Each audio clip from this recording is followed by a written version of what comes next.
Dan saya kira Pak Rektor juga punya perspektif tersendiri dan ini perlu juga didengar oleh Bung Rocky Gerung ya.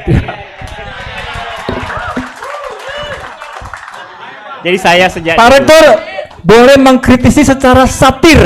Iya, jadi saya sekedar ngomong saja. Sebelum Pak Rocky Gerung datang, Pak Ajit sendiri ngomong, kenapa undang Pak Rocky Gerung? Dia kan tolak IKN. Saya berdasarkan data di tahun 2019, hutan di IKN itu ada sekitar 54%. Ya. Nah, sekarang dengan IKN itu diupayakan bertambah. Jadi ini teorinya, tapi kami sejelek-jeleknya orang ada kebaikannya. Nah, ini yang berbeda saya dengan Bung Rocky. Bagi Israel, kalau Bung Rocky 90% jeleknya Jokowi, saya ada satu yang saya puji, IKN. Jadi, iya. Kenapa saya bilang IKN ya? Kenapa? Kan itu intinya berpikir kan. Jadi sekali lagi tadi Pak Rektor bilang apa pasti ada sesuatu yang baik. Pak Jokowi itu bagus sebagai kepala keluarga, tapi buruk sebagai kepala negara. Yes. Kecuali Pak Jokowi lakukan sesuatu beyond the call of duty.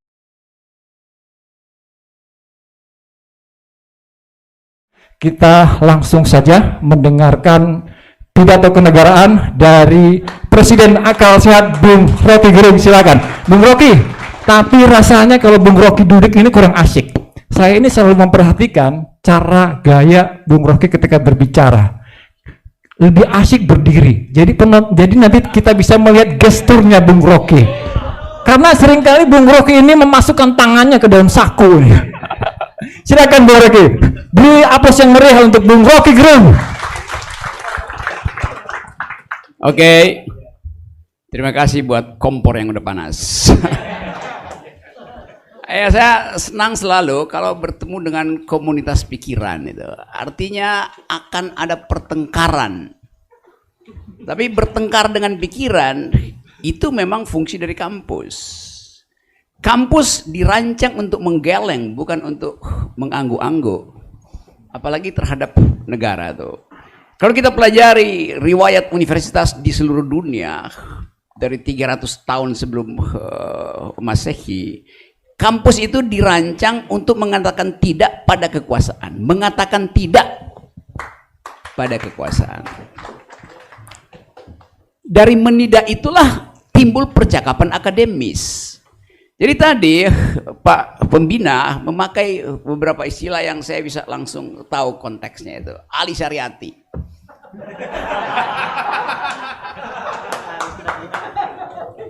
Orang yang belajar agama, belajar filsafat, belajar politik gitu. Dan kerjaan Ali Syariati adalah mengatakan tidak.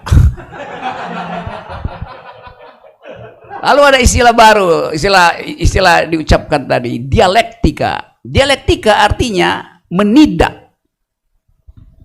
Dialektika artinya mengucapkan sesuatu untuk membantah. Itu namanya dialektika tuh. Jadi pedagogi utama dari pendidikan adalah dialectics. Berarti saya membantah supaya dapat pengetahuan alternatif. Karena itu saya kalau mengajar, saya 15 tahun mengajar di Universitas Indonesia, dan setiap kali saya masuk kelas, saya ingin ada mahasiswa yang menggeleng, bukan manggut-manggut. Benar Pak Rocky, benar. Monyet lu. Yang bisa manggut-manggut cuma monyet. Saya bilang begitu mahasiswa. Jadi kalian mesti menggeleng. Pak Rocky bohong, bego, dungu, nipu segala macam, di dalam hati tentu ya. Sehingga saya dapat ekspresi bahwa dia ingin bertengkar dengan saya. Mahasiswa itu bukan murid saya, mereka adalah teman berpikir saya. Namanya TTM, teman berpikir. Universitas Balikpapan, Uniba itu bukan Universitas Balikpapan, Universitas Berakal, Uniba. Dan Anda tahu, Pikiran hanya disebut pikiran bila ada yang menentang pikiranmu. Kalau Anda berpikir dan gak ada yang menentang, Anda tulis tesis, Anda tulis disertasi, nggak ada yang membongkar tesis Anda, itu artinya tidak ada dialektika. Buat apa kita ajukan pikiran dan orang manggut-manggut? Itu bedanya antara berpikir dan berdoa. Berdoa nggak akan diganggu. Berpikir harus diganggu. Apalagi pikiran kekuasaan. Ini ya, Kaltim Post headline hari ini, investor tertarik bangun mall di ibu kota, di IKN tuh. Kenapa nggak bangun kampus? Karena bayangan tentang ibu kota adalah kemewahan. Jadi belum apa-apa investor udah tahu bahwa begitu IKN dipindah ke Kaltim, kekayaan akan terbagi merata pada seluruh masyarakat Kaltim sehingga daya beli Kaltim itu naik tuh. Optimismenya begitu. Padahal barusan kita dengar semacam pesimisme bahwa distribusi tidak dihasilkan. Otonomi daerah itu adalah permainan di atas kertas saja. Jadi kalau kita tanya investor tertarik bangun mall di ibu kota, ini sekedar semacam sinisme. Ini baru berlaku investor tertarik bangun mall di IKN kalau Kaltim betul-betul berdaulat. Daulat yang paling tinggi artinya merdeka. Jadi kalau Kaltim merdeka, nah ini bisa dilakukan nih. Tapi kenapa kita tidak mau mengganggu pikiran yang menganggap bahwa NKRI harga mati? Kenapa kita tidak berpikir bahwa ini negeri ini terlalu besar sehingga kalau dibuat negara-negara kecil mungkin lebih berbahagia kita tuh. Semacam persemakmuran Indonesia. Di dalamnya ada negeri Kaltim merdeka.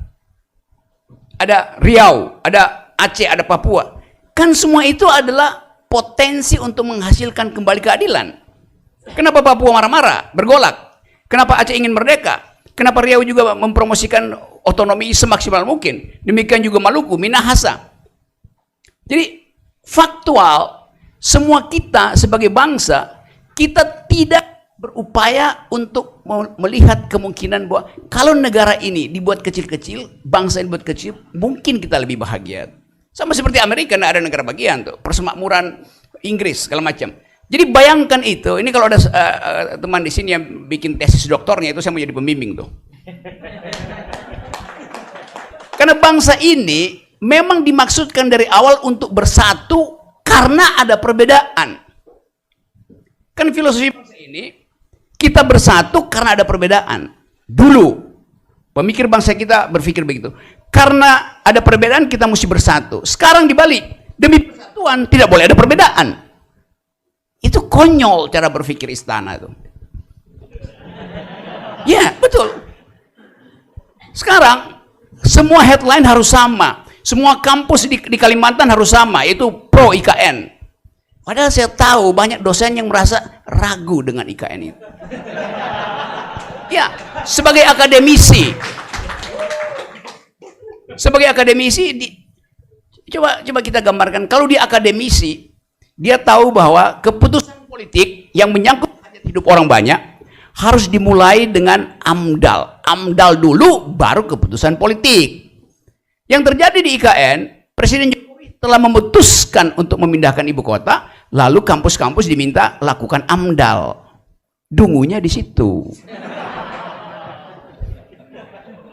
Ya, itu sama seperti naruh gerobak di depan kuda.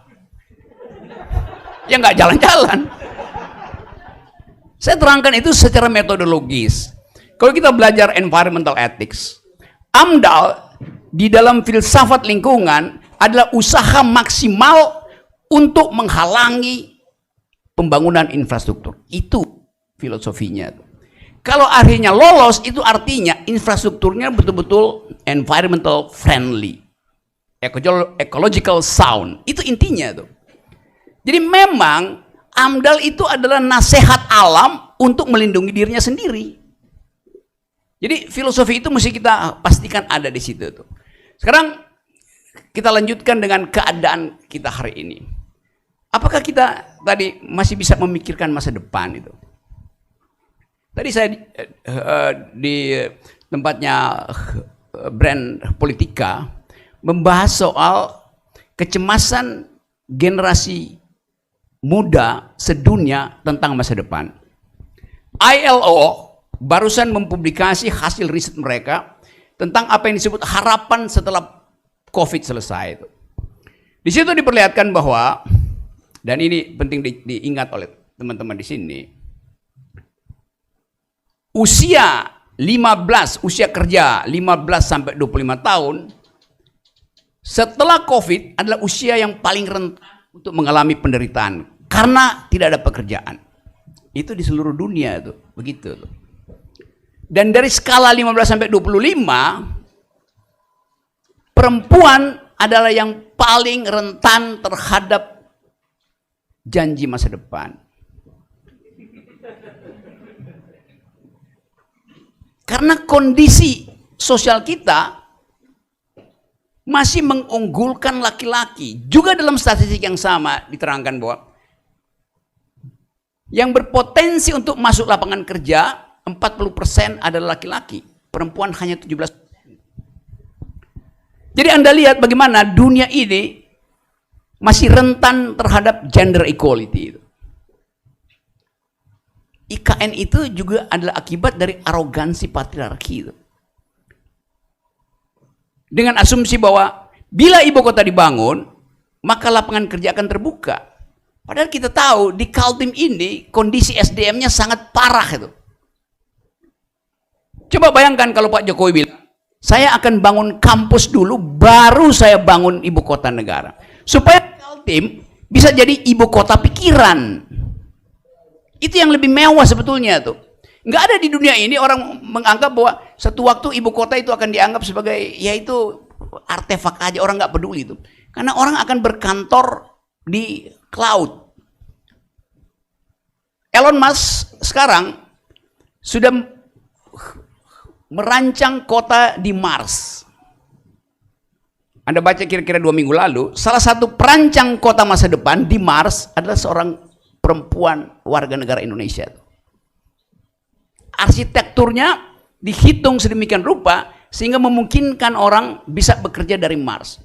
Jadi bayangkan seorang perempuan Indonesia sudah sedang merancang perumahan di Mars, sementara seorang laki-laki presiden Indonesia masih ingin nanam beton di Kalimantan Timur.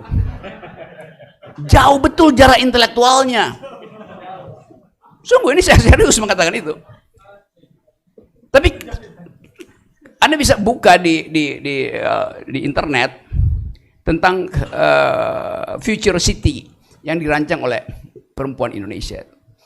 Yang lari dari Indonesia ketika kerusuhan 98. Dan dia diterima di Harvard, di segala macam pusat, sekarang disewa sebagai konsultan arsitektur ruang angkasa. Otak Indonesia itu justru diselamatkan oleh teknologi Amerika Serikat. Dan kita di sini masih bicara tentang ibu kota baru. Apa relevansinya? Tentu itu bernilai sebagai hal yang secara ekonomi bisa menghidupkan lapangan kerja.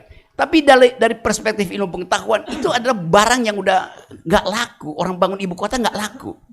Tapi presiden masih bilang, dan semua para pendukung ide itu akan jadi semacam surga kecil. Nanti ada taman bunga di situ, ada lampu-lampu bercahaya, air mengalir deras, di mana-mana ada internet. Yes, 5 tahun ke depan bahkan itu udah nggak ada di dalam pelajaran arsitek. Nggak ada pentingnya itu. Mungkin dalam 2 tahun selesai barang itu. Karena ilmu pengetahuan berubah setiap 8 jam. Efek estetik kita yang membayangkan planet Mars itu membatalkan semua asumsi tentang apa yang disebut konstruksi itu. Mungkin nanti dalam 2 minggu ke depan kita bergantor di hologram itu, saling posting hologram dan bercakap-cakap melalui hologram itu. Jadi saya mencoba mengungkapkan ini sebagai potensi untuk menghadapi masa depan yang tidak pasti itu. Nah, di mana itu dimulai? Dari percakapan semacam itu buka perspektif. Gitu. Jadi sekali lagi, masalah-masalah mendasar kita adalah kita takut berpikir di luar kebiasaan. Nah, kampus harus mulai dengan memastikan bahwa saya ingin berpikir di luar kebiasaan. Do think the unthinkable. Itu dalilnya tuh. Nah, karena itu mulailah dengan menggeleng. Kalau dosen Anda masuk kelas, menggeleng aja. Salah Pak, kurang, kacau. Karena dosen ilmu fisika misalnya, yang nggak baca jurnal 2 minggu terakhir, pengetahuannya langsung hilang. Karena fisika ilmu yang sekarang bertumbuh secara eksponensial dalam hitungan waktu. Semua tesis berubah. Jadi itu pentingnya kita manfaatkan Balikpapan ini sebagai pusat merencanakan cara berpikir alternatif. Cara berpikir alternatif. Nah, cara berpikir itu artinya memberi kritik. Dan jangan kritik yang tanggung. Kampus punya peralatan untuk kasih kritik karena diajarin metodologi di situ. Kalau kekuasaan diajar untuk berbohong. Karena saling menutupi masalah. Kita nggak lihat misalnya, coba Anda buka sedikit berita beberapa hari lalu. Dan Anda lihat bagaimana setiap menteri mengucapkan hal yang berbeda dengan menteri yang lain. Kenapa begitu? Karena kalau sidang kabinet, Presiden Jokowi belum pernah Presiden Jokowi muncul untuk menerangkan hasil sidang kabinet. Gak ada, padahal dia yang memimpin sidang kabinet. Begitu Presiden Jokowi selesai sidang, dia ke dalam, dan dia nggak tahu siapa yang akan ucapkan hasil sidang kabinet. Kadang-kala Mahfud depan mic ngomong ekonomi, padahal dia Menteri Pertahanan, nggak ngerti apa-apa. Kan itu yang terjadi. Pak Muldoko ambil alih, padahal dia bukan anggota kabinet, dia KSP itu. Jadi nggak ada desain sebetulnya. Kalau Anda perhatikan, apa output dari sidang kabinet? Itu output, belum outcome-nya tuh. Outputnya aja udah nggak ada, apalagi outcome. Jadi itu yang membuat saya terus-menerus memberi kritik. Hanya untuk memperlihatkan bahwa kalau tidak ada focal point di luar kekuasaan, kekuasaan itu berbahaya. Data yang dipertengkarkan sekarang.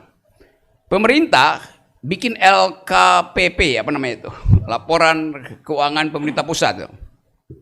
BPK periksa itu, dan BPK tidak menemukan lampiran misalnya anggaran PEN yang triliunan itu tuh. Tapi angkanya ada, tapi lampirannya nggak ada. Jadi nggak tahu ini buat beli apa.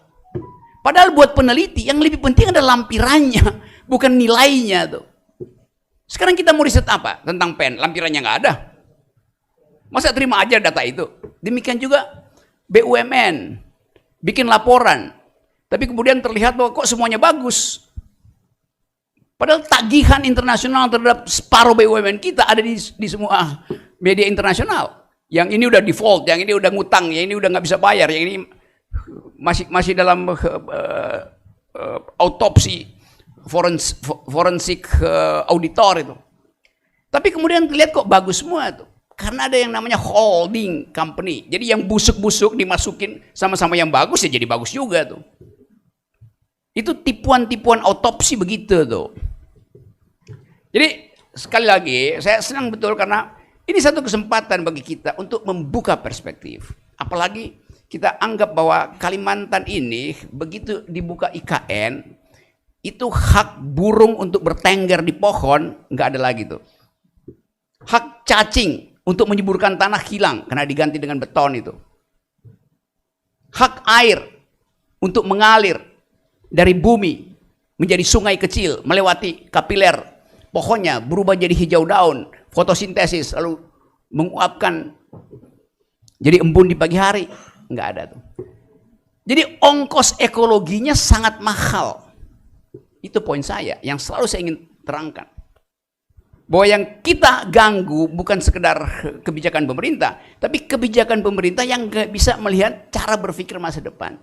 Semua anak milenial di dunia sekarang bicara tentang environmental ethics. Do you speak environmental ethics? Orang katanya do you speak English, do you speak French, do you speak Dutch? Itu belajar aja di Google bisa. Tapi do you speak as an intellectual environmental ethics? Tata bahasa baru, gender equality, human rights. Itu yang harus kita posting. supaya ada kurikulum alternatif di dalam upaya kita untuk membayangkan bahwa satu waktu Kaltim berdaulat sebetulnya harus di backup dengan pikiran yang berdaulat. Kalau sekarang pikiran Kaltim itu didikte oleh sidang kabinet, yang padahal nggak ada isinya sidang itu. Nah, sekali lagi teman-teman, saya mengerti bahwa ada semacam kecemasan dari sebagian orang melihat bangsa ini udah retak. Tapi keinginan kita untuk memperbaiki itu bukan demi pemerintah, tapi demi Ibu Pertiwi. Tadi marsnya Uniba itu adalah, saya berjanji demi Ibu Pertiwi. Saya tidak pernah berjanji demi presiden, demi kabinet. Kita berjanji demi Ibu Pertiwi itu. Yang mesti berjanji pada kita adalah presiden, tapi janjinya selalu bohong. Kan itu yang terjadi. Coba ucapkan, satu orang suka tanya ke saya, Pak Rocky kok nggak pernah kasih pujian pada presidennya? Ya memang nggak ada yang bisa saya pujikan itu. Emang nggak ada. Semua janjinya nggak ada tuh. Dan apalagi pujian itu harus, ya tapi presiden mengatakan bahwa Indonesia sudah tidak import beras. Presiden mengatakan Indonesia memproduksi jagung. Lalu saya bilang, baca data 3 tahun terakhir, Indonesia masih import beras. Jadi presiden berbohong kemarin. Kita nggak lagi, kita jadi eksportir jagung. Iya, yang terlihat kita menjadi eksportir jagung. Tapi bulan lalu saya masih ada di Bima.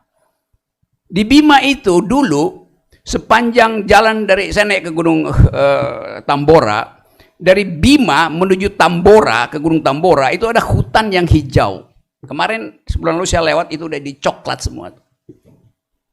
Karena ditanamin jagung, dan jagung begitu dipanen berantakan tanahnya tuh. Jadi pemerintah bilang begini, silahkan tanam jagung, pemerintah kasih insentif harga maupun pupuk. Lalu petani Bima beramai-ramai merambah hutan karena ada iming-iming dari pemerintah pusat. Salah nggak petani Bima? Enggak. Mereka membutuhkan kehidupan. Tapi pemerintah pusat tidak pernah meneliti lahan yang disediakan itu justru melakukan perusakan lingkungan. Dan bukan cuma itu. Saya meneliti di situ bahwa pupuk buat jagung itu hanya bisa buat jagung, buat tanaman lain dia jadi racun. Jadi nggak bisa lagi diganti, selain tanah itu mesti dilongsorkan dulu. Lebih dari itu, punggung gunung di sekitar Teluk Bima itu, karena udah kena racun, pestisida, jagung segala macam, dia jatuh ke Teluk Bima. Sehingga satu waktu tuh ribuan ikan itu ngambang, mati. Ketika diteliti, oh itu karena racun dari gunung itu jatuhnya ke teluk. Itu betul-betul ini teluknya dikelilingi. Jadi kita lihat tadinya hutan, sekarang kita lihat kebun jagung. Jadi nggak ada perspektif ekologi di situ. Memang Indonesia akan dianggap, oke, kita sekarang mampu memproduksi jagung, tapi sekaligus kita mematikan ikan. Kan konyol cara berpikir itu, bukan konyol, dungu. Jadi itu yang saya sebut berpikir alternatif. Demikian juga kalau kita membayangkan masa depan Kalimantan Timur. Kita harus berani memikirkan Indonesia pasca Jokowi bentuknya kayak apa. Semua bayangan kita tentang NKRI, kita sebut NKRI harga mati itu. Coba diuji misalnya, secara ilmu pengetahuan. Kalau terjadi konflik bersenjata di Laut Cina Selatan, dan nyambung ke Teluk Taiwan, antara Cina dan Amerika, berapa lama daya tahan NKRI harga mati itu? 14 jam. Begitu terjadi perang di Cina Selatan, Indo-Pasifik, armada ke-7 Amerika dari Filipina, dia naik ke Okinawa, yang dari Okinawa turun ke Singapura, lalu kita dijepit di Cina Selatan.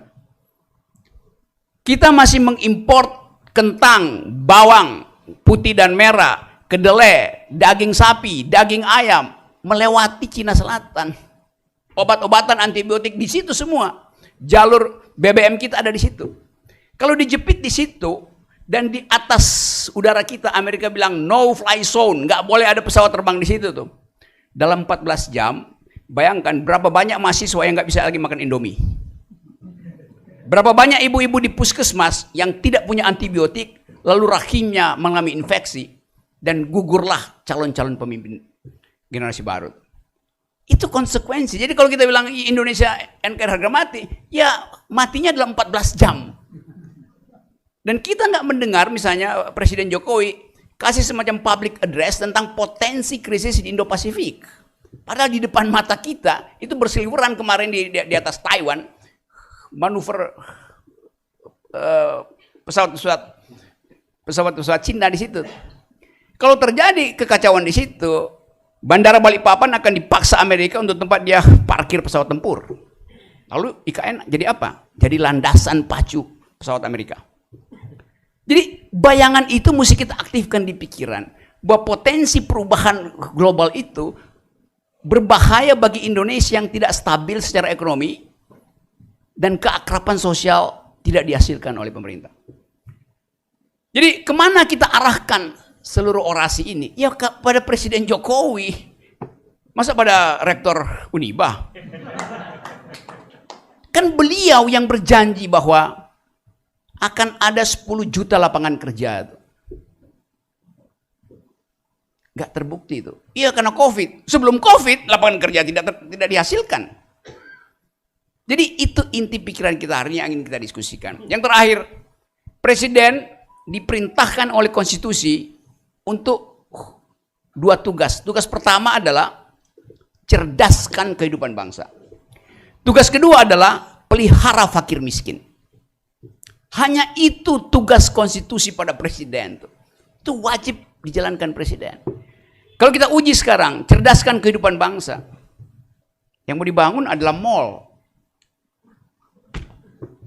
Nggak ada orang jadi cerdas setelah mondar-mandir nyari barang kortingan di mall. Jadi dari awal kita lihat desainnya nggak ada. Sementara Anda lihat misalnya di universitas-universitas negeri hari ini, universitas di luar negeri hari ini, ada pelajaran tentang cryptocurrency. Nggak ada di Indonesia tuh. Padahal dalam 2 tahun ke depan semua infrastruktur ekonomi akan diselenggarakan melalui cryptocurrency. Di seluruh universitas di dunia sekarang ada mata kuliah tentang mitigasi, tentang bagaimana tindakan awal bila ada kebakaran hutan, bila ada kebakaran gedung. Karena dianggap bahwa fasilitas-fasilitas yang disediakan oleh modernisasi itu udah lapuk semua tuh. Jadi terlihat bahwa desain kita itu tidak bertumpu pada kebutuhan masa depan itu. Jadi kalau teman-teman di sini ingin melihat masa depan, mulailah dengan memberi kritik terhadap keadaan hari ini yang disebabkan oleh ketidakcukupan pikiran dari kekuasaan. Nah, berbahaya sekali kalau pikiran kekuasaan itu tidak mencukupi itu. Nah, karena itu yang terakhir mungkin kita sekarang dihipnotis dengan baliho di mana-mana tentang sini jadi capres itu capres. Terus setiap hari saya ditanya wartawan, Bung Rocky mau pilih siapa itu? Saya tanya pilihannya mana? Itu 7 orang yang ada di baliho itu. Loh, itu baliho dipasang oleh partai politik, bukan saya yang pasang. Bukan Universitas Balikpapan yang pasang. Lain kalau Universitas Balikpapan mengundang semua calon presiden di sini berdebat dengan saya. Siapa yang lolos, dia diajukan. Kan begitu cara berpikir kan? Ngerti nggak semua calon presiden tentang apa yang barusan saya terangkan tadi itu? Itu terlihat semakin besar baliho seseorang, semakin takut dia bertengkar di universitas itu. Ya. Dan kita kagum dengan baliho yang besar itu. Tapi kita nggak tahu otaknya di mana. Kan memeriksa otak itu di dalam perdebatan, bukan dengan pasang baliho. Kampanye itu artinya berlawanan pikiran, melawan pikiran, itu namanya kampanye. Nggak ada orang melawan pikiran kalau kampanye di atas panggung dangdut. Jadi saya ingin agar supaya Universitas Balikpapan berpolitik dengan maksud menguji kapasitas seseorang. Nah, apa ujiannya? Elektabilitas bukan. Kalau seseorang diundang ke universitas, dia nggak boleh datang dengan Pak Rektor, ini elektabilitas saya. Lembaga mana yang rating Anda itu? Semua lembaga tukang bohong. Yes. Kecuali brand politika. Yang tadi barusan secara jujur, saya bongkar tadi prestasi awal. Rebranding dengan riset yang betul-betul mikro untuk mengetahui apa yang terjadi di kecamatan itu, pikiran kecamatan itu, bukan pikiran negeri. Jadi sekali lagi, undanglah mereka ke sini bukan untuk minta mereka pamerkan elektabilitasnya, tapi pamerkan etikabilitasnya, pamerkan intelektualitasnya, baru elektabilitas. KPU memang cuma peduli dengan elektabilitas, tapi kampus harus bikin 3 filter. Filter pertama, seorang calon presiden dia mesti lolos etikability, etikabilitas, nggak pernah bohong, nggak pernah nipu mak-mak. Itu etikabilitas. Baru yang kedua, intelektualitas. Mampu untuk mengucapkan pikiran di forum internasional tanpa harus menengok-nengok laptop atau bawa contekan yang juga nggak ada gunanya tuh. Itu intelektualitas. Karena dunia sekarang terkoneksi dengan kemampuan seseorang untuk menghasilkan konsep itu. Baru yang ketiga, elektabilitas. Jadi undang semua capres di situ, bilang kami akan uji etikabilitas Anda, intelektualitas Anda, baru terakhir elektabilitas Anda. Siapa akan uji? Bilang dosen Universitas Balikpapan. Namanya Rocky Gerung. Terima kasih.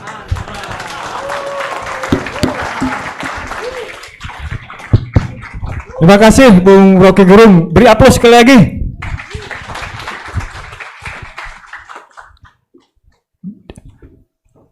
Dari apa yang disampaikan oleh Bung Rocky Gerung cukup banyak, tapi saya hanya menangkap 3 poin saja. Pertama, ditujukan kepada mahasiswa, mahasiswa jangan menggeleng. Ya. Kemudian terkait dengan IKN, jangan mengangguk. Kemudian yang kedua terkait dengan persoalan IKN, Bung Rocky mengibaratkan IKN itu seperti kita menaruh gerobak di dalam gudang dan apa namanya, gimana?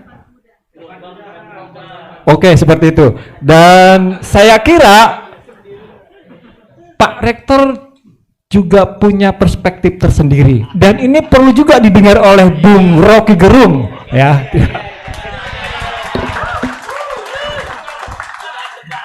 Iya, jadi memang saya sejak dulu. Jadi saya sejak Pak Rektor boleh mengkritisi secara satir. Iya, jadi begini. Saya sebelum ketemu Bung Rocky, saya itu menjadikan ada istilah bahwa yang berbeda pendapat itulah kawan berpikir. Jadi mulai dari yang kontra, dan yang kontra setiap misalnya dia ngomong gini, oh di IKN itu tidak ada air. Saya akan cari referensi dan secara keilmuan saya harus lakukan itu. Misalnya, oh ini ekonom bilang ini tidak bisa dibangun, duit dari mana? Saya mencoba mencari itu, karena itu perspektif yang bagus. Jadi sebelum saya sekedar ngomong saja, sebelum Pak Rocky Gerung datang, Pak Ajit sendiri ngomong, kenapa undang Pak Rocky Gerung? Dia kan tolak IKN. Saya bilang saya justru nunggu beliau. Ada beberapa catatan. Iya. Jadi enggak bagus, saya sependapat. Jadi yang pertama, saya termasuk pengagum Rocky Gerung terkait dengan ide cemerlang, kemudian kejujuran, itu yang saya suka. Tapi sekaligus karena saya suka beliau, saya mengamalkan apa yang dia sampaikan. Saya akan menggeleng untuk beberapa hal, karena dia butuh kegelengan itu ya. Yang pertama, AMDAL. Jadi sekedar informasi kepada Bapak Rocky Gerung, sebelum IKN dipindahkan, saya saat itu adalah Ketua Persatuan Insinyur Indonesia Kalimantan Timur, kemudian Dekan Teknik Uniba, sekaligus Sekjen Dekan Teknik se-Indonesia. Iya kan. Nah, tadi ada kata-kata AMDAL. Ini dalam perspektif ini, saya dukung pernyataan Rocky Gerung. Jadi memang kita harus secara tegas untuk menyatakan ketika AMDAL itu tidak ada, itu bangunan tidak layak untuk dibangun. Untuk itu saya sependapat. Ya. Kemudian ini sekedar informasi saja. dari judul Kaltim Berdaulat, ya kan, Kaltim Berdaulat, dulu kini dan masa depan, ada yang saya mau sampaikan. Tadi di ruangan saya beberapa hal saya sudah sampaikan, bahwa dengan adanya IKN ini ada manfaatnya juga, Pak Bung Rocky. Jadi kami lihat perspektif manfaat aja. Satu, pas ada IKN, itu dari kilo 38 ke IKN itu langsung ada jalan. Padahal dulu itu jelek, ya kan. Terus ada IKN jembatan Pulau Balang, itu diselesaikan segera. Kemudian ketika ada isu IKN, bendungan Sepaku Semewi itu diselesaikan, yang seharusnya menurut pikiran saya tidak akan selesai, iya kan. Itu. Terus ada IKN, tiba-tiba penduduk Kutai Kertanegara, di sana ada sekolah polisi negara, jadi penduduknya itu banyak yang diangkat menjadi polisi. Ketika ada IKN, itu beberapa buka polsek baru. Jadi saya lihat, saya tidak berpikir jauh, yang saya pikirkan perspektif manfaat. Satu lagi yang saya sampaikan, saya mewanti-wanti tadi di lagu Indonesia Raya, bangun badannya, bangun jiwanya. Satu yang saya selalu sampaikan, jadi tiap minggu saya nulis memang, saya sampaikan, jangan bangun infrastruktur IKN tanpa membangun SDM-nya. Jadi SDM-nya, nah satu hal ini pertama kali saya sampaikan di forum nanti depannya Bung Rocky Gerung. Jadi kan selama ini kayak Bung, itu kami banyak perusahaan di sini, banyak perusahaan internasional, kaya-kaya mereka. Ada CSR, tapi tidak terlalu kelihatan. Khusus IKN ini saya mau bilang begini, kan ada misalnya anggaplah nilai proyek 2 triliun. Biasanya kalau secara aturan CSR 3%. Yang satu yang saya tuntut sebenarnya adalah bagaimana mencerdaskan warga IKN. Iya kan? Nah, kita perspektif misalnya pembangunan 2045, kita pakai model Jepang, semua anak kecil yang sekarang masih misalnya lahir atau itu disekolahkan. Itu kalau bicara mau smart gitu kan. Oke, terus lanjut lagi, hak air, ongkos ekologi. Ini saya sampaikan fakta Bung Rocky Gerung. Berdasarkan data di tahun 2019, hutan di IKN itu ada sekitar 54%. Ya. Nah, sekarang dengan IKN itu diupayakan bertambah. Jadi ini teorinya, tapi kami Uniba dan mahasiswa sekarang BEM kami ada di sana untuk mengawal secara baik. Di mahasiswa saya sudah sampaikan, kamu harus cerdas, baca dengan baik, jangan sekedar protes saja. Tapi kalau kamu yakin, menyatakan sesuatu. Oke, jadi terkait hak air, kemudian ongkos ekologi, terkait hak air, kalau misalnya bendungan Sepaku Semewi tidak jadi, maka air di Kalimantan itu tetap akan kekurangan. Nah itu, dan saya yakin tidak selesai. Ya, kemudian kalau saya sih yang penting mau jadi 10 tahun, 20 tahunnya itu soal lain. Yang penting ada segera manfaatnya bagi warga Kaltim. Sejak Indonesia merdeka, IKN itu tidak punya tol. Ya kan, orang ribut biasa sekitar berapa nilai tol itu? Tol dari Balikpapan Samarinda 16,3 triliun. Penghasilan Balikpapan, Kalimantan Timur untuk untuk Indonesia itu setiap tahunnya hampir 400 triliun. Nah inilah tadi yang terkait Kaltim Berdaulat. Dari 400 triliun itu terima tidak seberapa. Iya kan? Nah, K3 sudah lakukan yang terbaik. Jadi sekarang Pertamina, salah satu perusahaan besar itu melakukan kerjasama dengan Uniba melalui Dekan K3. Kemudian penduduk lokal, mahasiswa Uniba, kemudian orang Pertamina sendiri itu dilatih secara bersama-sama Uniba dan Pertamina untuk itu. Nah, kalau seandainya sejak dulu semua perusahaan besar lakukan, maka insya Allah akan berhasil. Jadi Bung Rocky, terima kasih. Saya akan berdiskusi seterusnya karena saya memang butuh itu, dan kontra-kontra Bung Rocky itu akan kami tulis dan kaji. Kemudian kita akan diskusi secara baik. Kemudian satu lagi, Kaltim Berdaulat, ini sebenarnya yang kami sangat harapkan. Jadi kami itu mengimpikan, dan insya Allah yang pertama bagi hasil untuk Kaltim itu menjadi lebih besar. Yang kedua, kami pernah marah. Jadi gini, oke silahkan bantu yang lain, tapi jangan lupa warga di Kalimantan Timur. Nah, di tempat ini saya meyakini kedatangan Bung Rocky luar biasa, ya.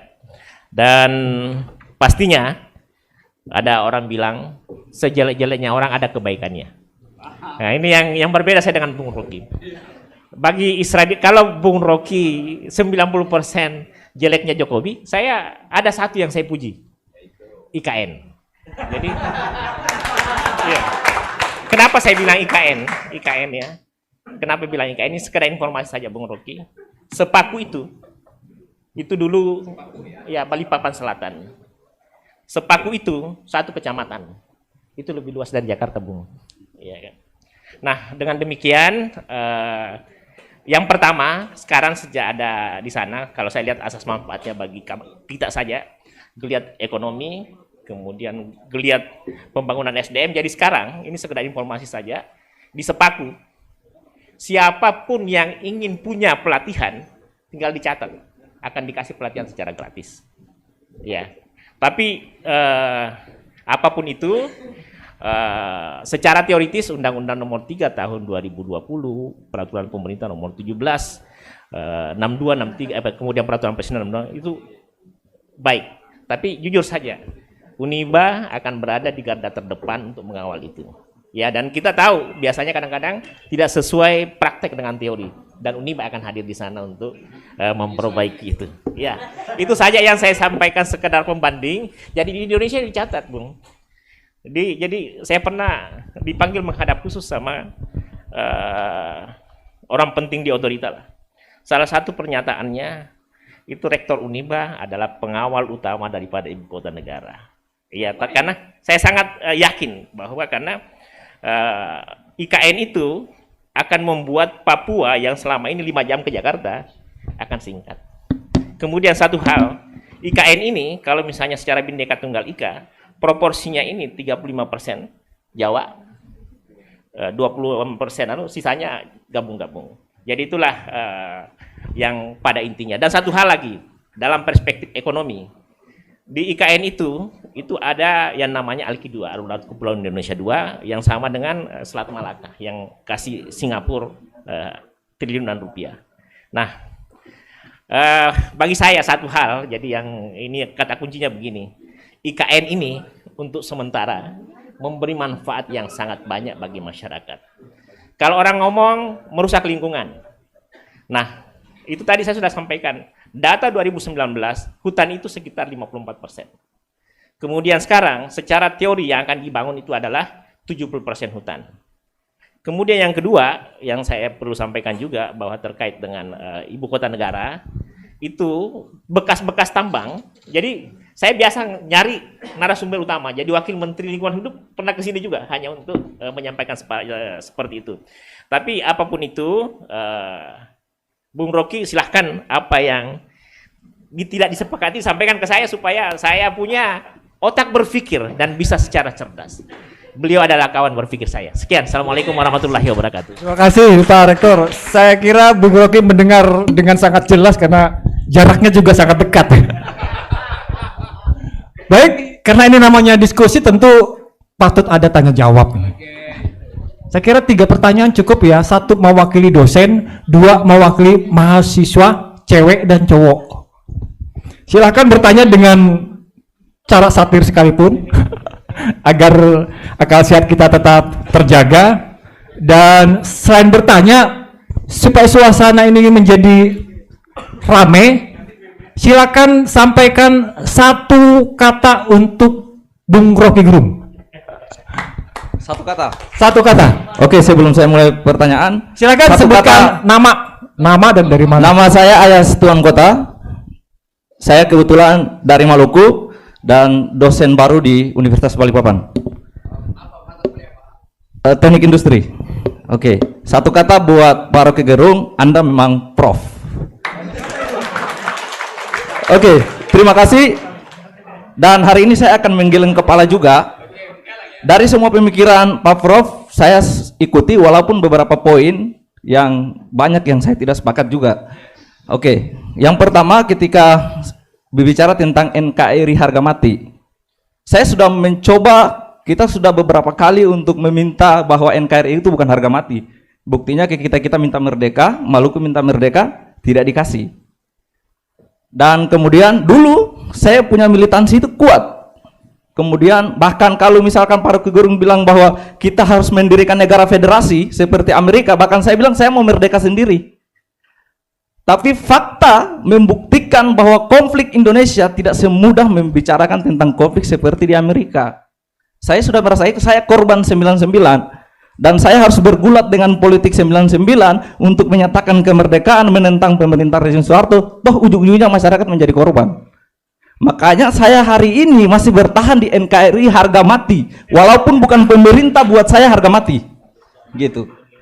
Itu perspektif saya, dan saya menentang betul bahwa NKRI harga mati dari pemerintah, saya tentang, sepakat. Karena kesejahteraan masyarakat Maluku hari ini tidak pernah sejahtera, tapi bukan berarti saya tidak NKRI, gitu. Itu yang pertama. Yang kedua, saya tidak sepakat bahwa kita akan mencoba dalam sebuah dialektika. Logik kita mengatakan bahwa kenapa kita tidak mencoba negara kecil seperti negara bagian dan sebagainya. Dan saya rasa mungkin cukup di forum ini untuk kita membicarakan itu, karena fakta di lapangan kita pasti akan berkonflik. Oke, seandainya semua orang berpikir seperti Pak Prof, maka saya yakin saya orang pertama yang akan minta merdeka. Gitu. Yang berikutnya, hari ini saya melihat Kaltim, pendapatan bagi hasil Kaltim itu hanya 10,74 triliun. Dari total yang saya lihat dari Pak Rektor mengatakan ada sekitar 400 triliun. Artinya hari ini Kaltim mendapat bagi hasil yang sedikit. Nah, kalau saya merasa itu masih untung. Saya APBD-ku dari tahun ke tahun itu cuma 2,4 triliun. Itu yang tertinggi. Dan hari ini kita tidak pernah mengatakan bahwa kita harus minta merdeka dari NKRI. Karena saya tahu mafia sejati di Indonesia ini bukan hanya tentang presiden, bukan tentang menteri. Mafia itu ada di sekecil-kecilnya di tengah-tengah masyarakat kita. Pemerintah daerah itu mafia yang paling terbesar yang saya rasakan. Gitu. Contoh, ketika IKN pindah di sini, saya sudah pernah meneliti, tapi saya tidak berani untuk mengungkapkan tulisan saya tentang itu. Mafia tanah yang ada di Kaltim itu paling besar sekarang. Dan siapa yang punya mafia tanah itu kita lihat ada yang pernah menjadi tersangka. Saya harus jujur di sini tentang mafia tanah. Kita tidak semerta-merta bukan berarti saya pro dengan Jokowi, tidak. Tetapi ketika Pak Rocky menghadirkan pembandingnya Jokowi, misalkan Anies Baswedan, saya tidak sepakat. Ketika oke, saya tolak Jokowi, tapi bukan berarti Anies. Artinya kalau saya mengkritik Pak Rocky itu adalah ketika menghadirkan lawan politik yang tidak sebanding menurut saya, menurut perspektif saya. Mungkin nanti bisa dikritisi. Yang berikutnya adalah ya Kak, boleh? Ya, terakhir ya. Boleh. Boleh, Sang. Boleh, saya ini karena tadi menyinggung tentang perempuan, saya mengingat perkataan Om Rocky. Ini sapaan akrab, mulai ya siapa enggak Om? Pak Prof pernah mengatakan bahwa perempuan itu dia indah sebagai fiksi dan dia buas sebagai sesuatu yang nyata. Nah, itu yang saya kritisi ketika Pak Prof membandingkan antara posisi perempuan yang harus secara patriarki yang Pak Rocky kritisi. Dan saya mau mengatakan bahwa perempuan itu dia indah bukan hanya secara fiktif, tapi di depan mataku dia begitu indah. Gitu. Jadi bukan hanya fiktif saja bahwa dia indah, tapi kenyataannya dia indah. Begitu. Terima kasih. Wassalamualaikum warahmatullahi wabarakatuh. Saya kira langsung dijawab langsung ya oleh Bung Rocky. Saya tangkap ini persoalannya adalah soal kesejahteraan yang menurut Mas itu dibajak oleh elit baik di tingkat nasional ataupun lokal ini. Oke, saya senang banget karena umpan saya berhasil. Semua orang menggeleng hari ini dan saya kasih A+. Tadi saya bicara tentang environmental ethics. Environment itu harus dibaca di dalam sistem bumi itu, bukan lokal. Jadi kalau saya bilang environment, artinya saya paham bahwa kepak sayap kupu-kupu di hutan Amazon bisa menimbulkan badai di California. Badai di California bisa membatalkan panen jagung di Bima. Panen jagung yang batal di Bima bisa memiskinkan orang Ambon. Orang Ambon yang miskin bisa menghasilkan radikalisme baru. Itu yang disebut cara berpikir environmental ethics. Itu intinya tuh. Jadi kalau misalnya kita tanya, ibu kota baru itu indah di mana? Lalu Pak Jokowi buka laptopnya. Lalu, oh ya indahnya di laptop Pak Jokowi. Tapi itu bukan environmental perspective. Itu artinya melihat environment.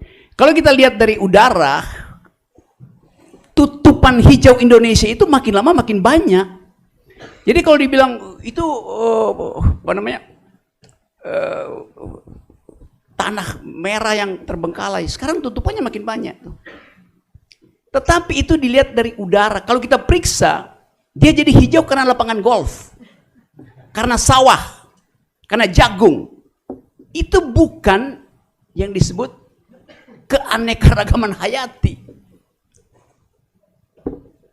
Jadi kalau sekedar memperlihatkan, nanti juga Pak Jokowi bilang secara statistik Anda lihat ini hijau semua. Iya, tapi hijau karena lapangan golf. Itu bukan reboisasi itu.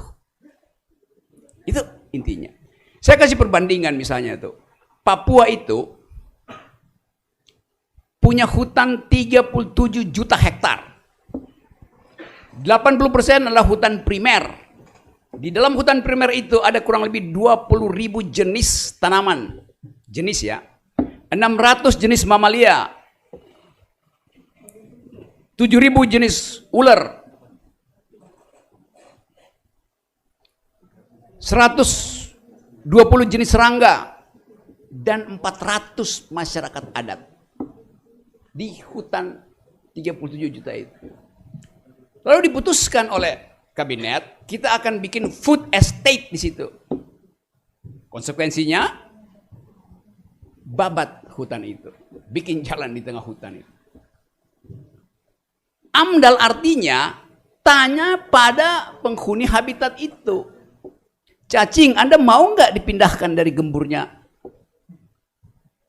tanah? Masyarakat adat mau nggak digusur dari tanah adatnya? Pohon mau nggak ditebang untuk food estate? Lalu orang berpikir, gila apa nanya pada cacing, nanya pada pohon itu?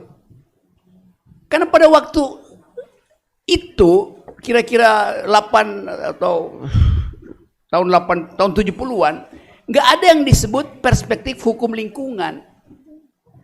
Tapi satu waktu di Amerika ada wilayah yang hendak dibabat untuk dijadikan semacam ancol gitu, taman hiburan itu. Dan seorang profesor hukum menghalangi ditebangnya sebatang pohon. Si profesor bilang begini, pohon itu punya hak hukum untuk membela dirinya ke depan pengadilan. Namanya legal standing. Semua orang anggap gila, pohon nggak bisa berjalan di depan pengadilan. Datang before the law untuk mempertahankan haknya. Tetapi si profesor bikin perumpamaan. Sebatang pohon dilindungi oleh masyarakat adat yang ada di sekitar pohon itu. Jadi masyarakat adat bisa mempertahankan hak pohon itu. Dari situ timbul istilah legal standing. Paper kecil yang ditulis oleh sang profesor, namanya Christopher Stone, tahun-tahun 70-an, judulnya Should Trees Have Standing? Apakah pohon punya hak untuk mempertahankan diri? Kan dia bukan manusia. Akhirnya pikiran dunia berubah, yaitu pakai perspektif environmental ethics. Hak sungai untuk mengalir bukan dari gunung ke laut, tapi hak sungai untuk mengalir ke atas melalui kapiler pohon. Jadi setiap pohon adalah sungai kecil. Radikal memang cara berpikirnya.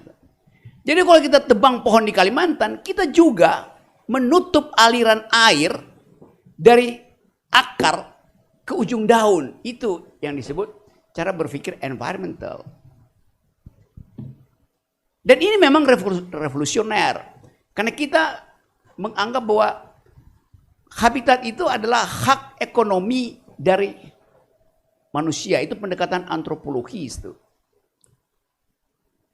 Filsafat lingkungan atau ilmu lingkungan mengubah cara berpikir itu. Nah itu yang saya kritik tadi. Betul Pak Rektor katakan tadi bahwa pada akhirnya ada keuntungan, ada manfaat. Memang, tapi itu manfaat lokal yang bertentangan dengan prinsip kepak sayap kupu-kupu yang hilang di Kalimantan bisa menimbulkan badai di Nusa Tenggara Barat. Itu yang namanya keadaan homeostatis yang diganggu. Itu cara berpikir filosofi itu. Lain dengan cara berpikir kabinet pasti menganggap oke, lebih baik diaktifkan lebih dahulu, ada daya beli. Tapi saya tahu kecerdikan dari rektor Uniba. Yaitu yang penting jalannya dibikin dulu. Airnya dialirin dulu. Itu juga berguna sekali kan. Jadi kalau IKN-nya batal, Pak Rektor, bagus juga. Batal, tetapi jalannya udah jalan. Kan begitu. Kecerdasannya begitu. Nanti saya akan bocorkan ilmu ini ke rektor-rektor yang lain. Supaya minta dana riset, penting itu, agar supaya ada pertukaran pikiran semacam ini di universitas, itu duel argumen, biasa aja kan. Tapi kalau misalnya ilmunya Pak Rektor ini diketahui publik, semua kota provinsi akan minta dibuatkan ibu kota. Supaya ada jalan tol dibangun, supaya macam-macam gitu kan. Tapi sekali lagi, saya terangkan itu dari perspektif filosofi. Saya ambil bagian makronya itu. Karena kalau kita bicara tentang environment, kita harus kaitkan dengan efek ekologisnya terhadap keadaan lain. Di tempat yang lain, bukan sekedar di Indonesia, tapi di tempat yang lain. Itu poinnya. Tapi ini bab pertama, nanti kita akan bicara lagi. Dan kan, itu pentingnya percakapan di dalam ruang kampus semacam ini. Kalau saya bercakap-cakap di DPR udah pasti dari awal DPR ngapain denger si Rocky itu. Dia ngomongin filosofi itu. Nah, orang yang buta huruf filosofi itu buta huruf semua ilmu. Yes, karena filosofi is the mother of sciences. Itu. Jadi saya ingin pastikan bahwa percakapan ini adalah percakapan akademis. Saya pindah pada soal tadi, soal NKRI harga mati itu. Kalau kita lihat sejarah bangsa-bangsa, semua persatuan yang dipaksakan dalam bentuk harga mati, pan Americana, pan Britannicana, atau pan Sovietika, itu semuanya berantakan. Kenapa? Karena selalu ada keinginan untuk mengendalikan dari pusat. Itu bahayanya tuh. Dan pengendalian itu jadi racun di dalam diri kekuasaan. Kekuasaan selalu ingin mengendalikan. Nah, kehangatan demokrasi menghendaki ada kelegaan untuk memberi kesempatan orang memikirkan hal yang lain. Hari ini saya mau mendirikan negara Islam itu. Besok saya berubah pikiran. Karena saya anggap mendirikan negara Islam dengan hasil statistik bahwa partai Islam cuma 12%, nggak mungkin saya lakukan. Tapi di hati saya ingin. Kenapa? Karena saya hitung keadilan versi Islam lebih bagus dari keadilan versi kapitalis. Jelas. Saya dalilkan itu. Tetapi begitu saya bangun pagi, saya lihat faktanya. Partai Islam itu cuma 12%. Nggak mungkin saya buktikan. Oke, saya pindah. Saya mau jadikan bermimpi bikin negara komunis tuh. Karena komunisme adalah dialektika, hasil dialektika dari kapitalisme itu. Saya ingin lakukan, tapi saya baca koran pagi-pagi, model terakhir dari negara komunis tinggal bukan Korea Utara. Cina udah kapitalis itu. Jadi bayangan saya tentang komunisme yang diajarkan oleh Marxisme beda dengan yang dihasilkan di Korea Utara yang otoriter. Hilang mimpi saya, tapi pikiran itu tetap ada. Saya ingin Kalimantan Timur merdeka. Karena saya anggap negeri ini punya semua potensi. Oksigen berlebih, semua mineral ada di sini. Otaknya, IQ-nya menyala-nyala. Tapi ketika saya ingin Kaltim merdeka, lalu saya diganggu, nanti Ambon ikut merdeka. Nanti Aceh ikut merdeka. Padahal saya baru mau bikin contoh Kalimantan Timur merdeka. Kalau dia sukses silahkan contoh Ambon itu. Kan begitu jangan berpikirnya. Jangan merdeka dulu, lihat contohnya dulu. Atau saya balik, Ambon duluan, nanti Kalimantan Timur lihat gitu kan. Kan ini cuma ada di dalam pikiran. Ini blueprint ada di situ. Blueprint itu ya tetap blueprint, belum di print. Jadi ya silahkan menggeleng terus, tapi saya selalu menganggap bahwa bangsa ini harus dicairkan cara berpikirnya. Yang terlalu beku, harga mati. Apa tuh yang harga mati? Pancasila adalah ideologi negara tuh. Mana ada negara berideologi di dunia ini? Nggak ada. Satu-satunya negara terakhir yang berideologi ya fasisme. Di Jerman Nazi itu. Dan Korea Utara tuh. Cuman itu negara berideologi. Kan yang berideologi itu orang yang hidup. Negara itu barang mati. Konstruksi hukum. Ngapain punya ideologi?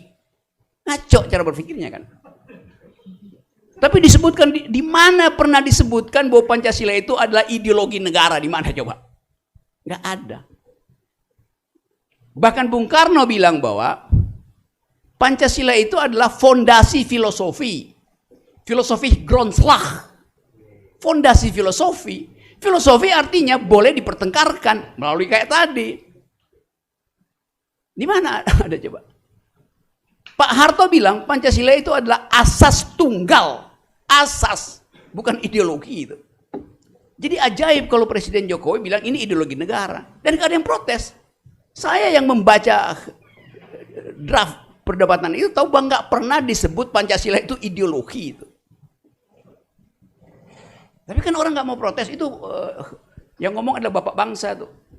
Enggak, dia bukan bapak bangsa. Dia kita pilih untuk diganti. Kalau bapak itu kita pilih untuk tidak diganti. Beda perspektifnya. Itu kecerdasan begitu dong. Kan itu intinya berpikir kan. Jadi sekali lagi tadi Pak Rektor bilang apa pasti ada sesuatu yang baik. Pak Jokowi itu bagus sebagai kepala keluarga. Tapi buruk sebagai kepala negara. Yes. Kecuali Pak Jokowi lakukan sesuatu beyond the call of duty, melampaui apa yang dibebankan pada dia, baru kita kasih pujian. Kalau Anda mahasiswa misalnya, Pak Rocky, saya dapat A, kasih saya pujian. A itu tertinggi apa terendah? Tertinggi, Pak. Ya memang tugas mahasiswa cari nilai tertinggi. Ya ngapain saya puji, memang itu tugas saudara kok. Kan itu kan. Kecuali Anda dapat A plus itu nggak ada. Jadi kalau Anda dapat A, memang itu tugas Anda. Pujian diberikan kalau Anda melampaui tugas Anda, itu namanya. Kita puji pahlawan karena pahlawan melakukan suatu tindakan beyond the call of duty, melampaui kewajibannya tuh. Maka kita sebut dia pahlawan. Jadi sekali lagi, semua yang kita ucapkan di sini adalah upaya untuk mendialektisir kemapanan atau bangsa ini kan mengalami substansialisasi itu, membeku itu pikirannya, takut berpikir alternatif gitu. Dikit-dikit makar, apa makarnya tuh? Orang berpikir aja kok makar itu. Iya kan? Apa namanya, tempat jin buang anak. Ya imajinasi aja tuh, orang Betawi itu kalau bercanda begitu. Tapi kemudian ada yang melapor, pasti bukan masyarakat adat yang melapor. Ada orang Jakarta yang melapor, baru kedengaran sama masyarakat adat, baru heboh tuh. Padahal apa poinnya? Besok saya jadi saksi ahli lagi buat saya dimulai bilang. Ya. Nanti saya bilang Kalimantan Timur bukan tempat jin buang anak. Tapi tempat jin berakal. BA juga, Uniba. Ya, teman-teman, saya mengerti bahwa kita tidak punya, udah lama bangsa ini tidak punya teman berpikir. Sehingga kita hanya mengangguk-angguk. Jadi gelengan Anda hari ini adalah kenikmatan berpikir kita bersama. Nah, jadi saya komentar sedikit dulu. Silakan Pak Rektor. Ini memang momen terbaik ketemu. Jadi ini sekedar informasi saja. Jadi saya kasih pencerahan Pak Rocky Gerung, sahabat saya ya. Jadi IKN yang sekarang akan dibangun di 2022-2024 itu 900 hektar saja. Jadi sekitar 900 hektar. Yang sebagian besar adalah hutan tanaman industri, ya penyangga. Nah di situ akan dibangun istana dan beberapa itu. Yang penting saya tadi sudah ada bangunan, ya kan? Nah ini sekedar informasi saja. Hutan tanaman industri akan dirubah, akan diganti dengan berbagai macam tumbuhan, ya. Kemudian sekarang sudah ada pembibitan dan direncanakan ada 16 juta bibit dan itu untuk penghutanan seluruh Kalimantan. Ini sekedar informasi saja. Pak Rocky, talking about environmental ethics, we know that we talk about the world, you know. Okay, so in my opinion, what should be done in the new capital Indonesia is according to the Undang-Undang Nomor 3 Tahun 2022 is for the world. Only that, yeah. So I think about environmental ethics. As the data I will give to you that in 2019 there are about 54% for forestry, and next will be 65%. So if you talk about yeah. Above. That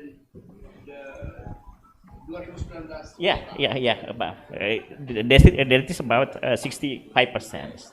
So, in my opinion, jadi ini langsung saja bahwa bicara terkait kerusakan hutan atau environmental ethics di IKN, sebenarnya dengan adanya IKN justru untuk menghutankan kembali, termasuk menagih janji semua bekas-bekas tambang untuk dijadikan hutan. Akan tetapi kalau kita tidak usah bicara, kita bicara 2024 saja.